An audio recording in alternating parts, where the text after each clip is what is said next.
बदलती सोच। एक भीड़-भाड़ वाले शहर की सड़क पर हर दिन एक युवान बैठा रहता था।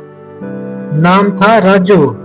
वह शारीरिक रूप से अक्षम था और सड़क किनारे बैठकर हारमोनियम बजाता और कुछ भीख की उम्मीद रखता। लोग उसके पास से निकल जाते, कुछ लोग सिक्का डालते और आगे बढ़ जाते, लेकिन ज्यादातर लोग उसकी तरफ नजर भी नहीं डालते। एक दिन एक महिला जो शहर की मशहूर संगीत शिक्षक थी, राजू के पास से गुजरी।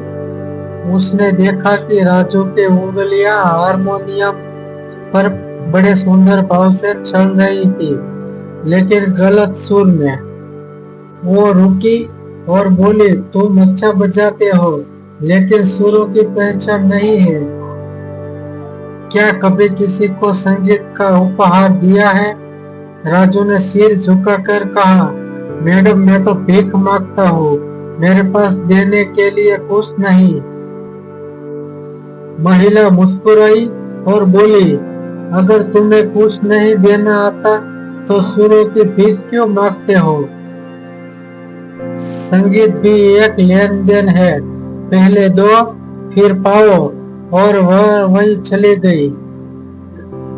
राजू पूरी रात उस बात को सोचता रहा, मैं क्या दे सकता हूँ?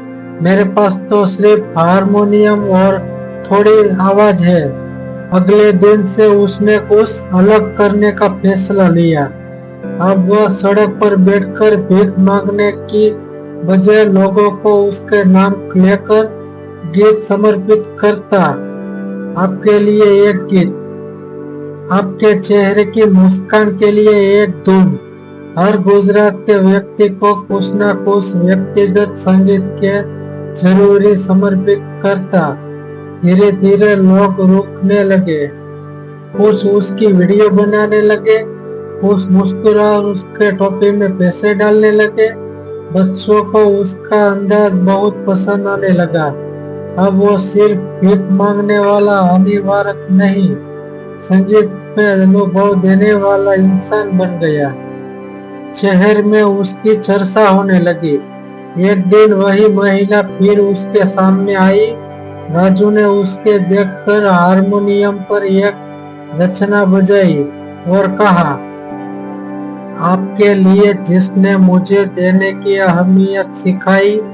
महिला मुस्कुराते उसके टोपी में पैसे डालते हुए बोली, अब तुम एक कलाकार हो, और कलाकार भी एक व्यापारी होता है जो रचनात्मकता के बदले लोगों के प्यार और सम्मान खरीदता है। राजू की आंखें भर आई। कुछ महीनों बाद राजू एक छोटी संगीत स्कूल में बच्चों को हारमोनियम सिखा रहा था। अब वह भीख नहीं मांगता था, वह संगीत देता था और बदले में जीवन से सम्मान पाता था। जब आप दुनिया को कुछ देने का भावना रखते हो, चाहे वह एक मुस्कान हो, एक गीत हो या एक फूल, तो दुनिया आपको वही लौटा देती है, कई गुना बढ़ाकर। मांगने से पहले देने की सोचिए। छोटी सी कला, सेवा या परवाज भी आपकी जिंदगी को बदल सकता है। सोच को बड़ा बनाइए, फिर हालात अपने आप बदल